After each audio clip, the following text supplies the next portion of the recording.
Hello guys. I told you last time it was going to likely be the only video that we had, but the last couple of days I put together this short video about the 1920 season, and we keep with the tradition of going back and looking first at the draft and then at the season itself.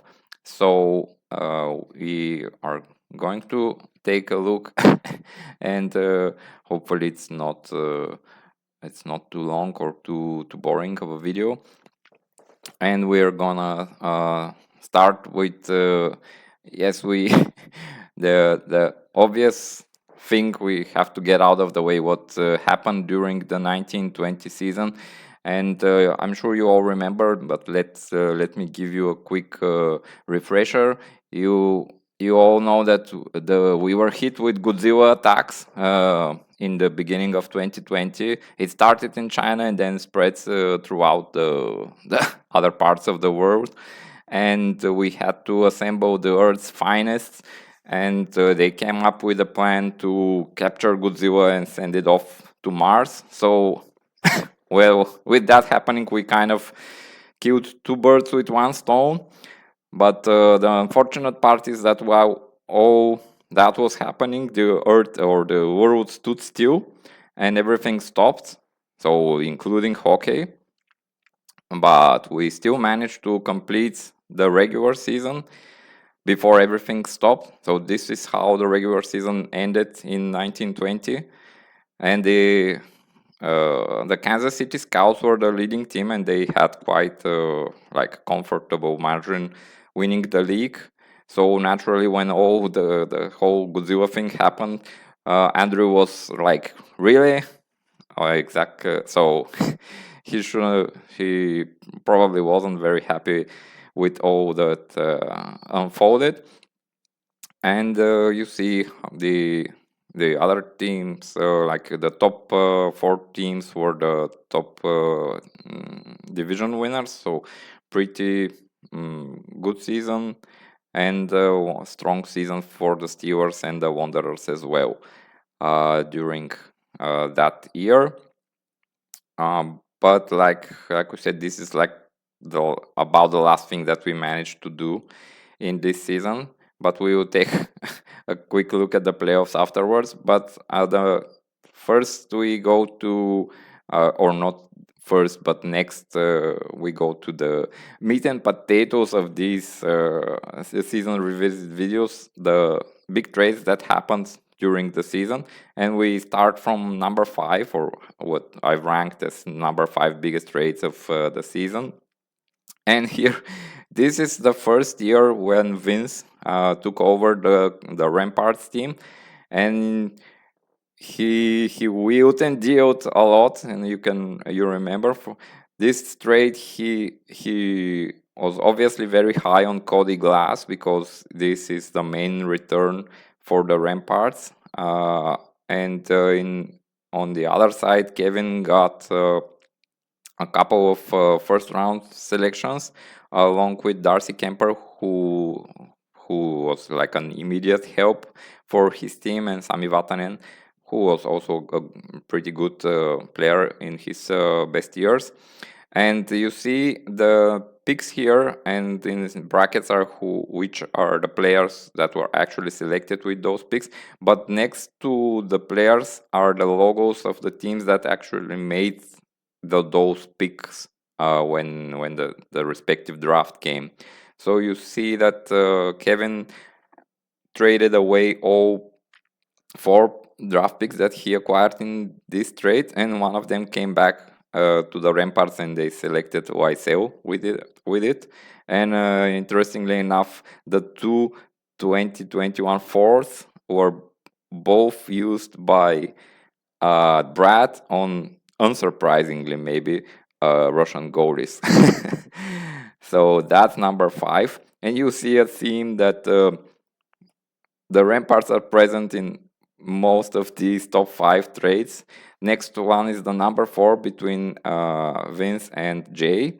And this is basically Jay getting Vasilevsky for Svechnikov and a first round pick.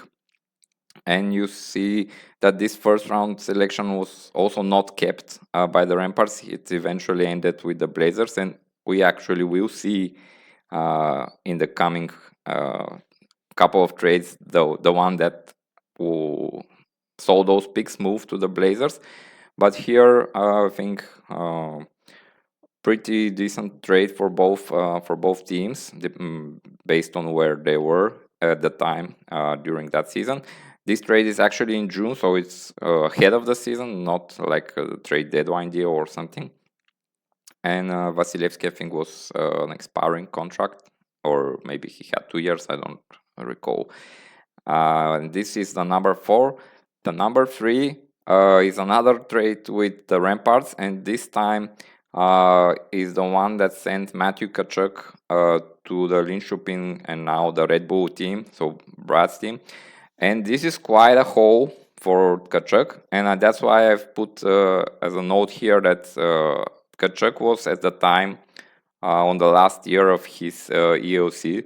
So basically, Brad both 5 years of Tkachuk for this price, which is a hefty price, especially when you see what came out of these two first rounders. So funny is that two top tier German players were selected with those picks, and again you see that the Stützle pick was made by the Blazers, and we'll get to that in a second. But I think this must be one of the like biggest trades that have only a single asset on one side of the trade.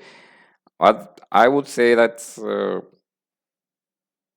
given Tkachuk's performance, it's pretty fair that he's such a unique player, especially in our format.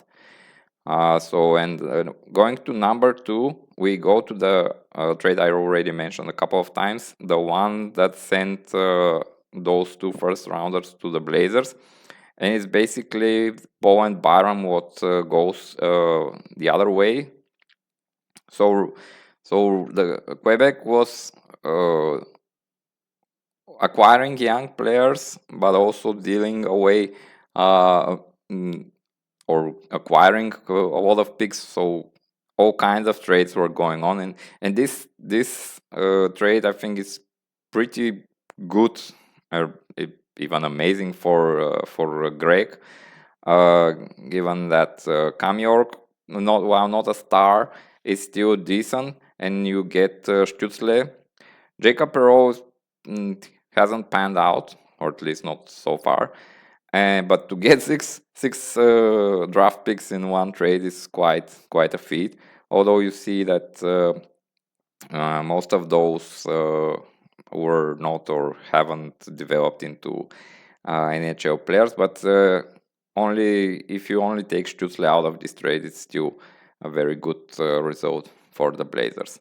And for number 1, it's the only trade in this top 5 that it does not include. A bonus fact that surprised me. Bonus fact before we go to the number 1 is that in this draft at the deadline, Sidney Crosby was traded for Sami Vatanen, Foudy, and the second round. This was a rental deal. But the funny part was that this trade was number 87 of the season. So I'm always a fool for references including Sid and number 87. I think it pops up a lot. And maybe I'm as superstitious as him about it. So yeah, I forgot I put this bonus fact here. And so now the number 1 that like I said, the only trade here that does not include the Ramparts, and it's also it does not include a lot of draft picks, but still some young players involved, and it's between the Mighty Camels and the Montreal Wanderers. Interestingly enough, these were two teams that are in the playoffs and made the playoffs in that year, and it's basically a deadline deal, but quite a shakeup for both teams. And I think I think it's pretty fair trade. I cannot declare a winner, but it's still quite impressive to see such a a trade that involves so many players that are on the respective rosters. And but still, I think with Mountain Bowl's development, Mighty Camels maybe should be tapped as the winner of the trade. But still, quite impressive number of players involved in a single trade. And like I said, we still want to say something about the playoffs and that they were interrupted. But apparently, according to the league page of the season, it says that the Mighty Camels are the league champions. So congratulations, I guess. So we have some happy camels, happy Mighty Camels, doing the victory lap, or victory dance. But yeah, kidding aside, it was like one of the not normal seasons, but at the time, not many things were normal in the world. So thank you for watching, and now we're definitely done with the summer stuff.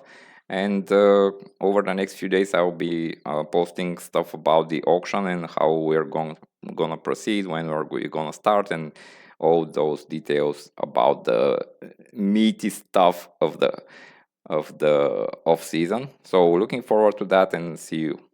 Okay, bye bye.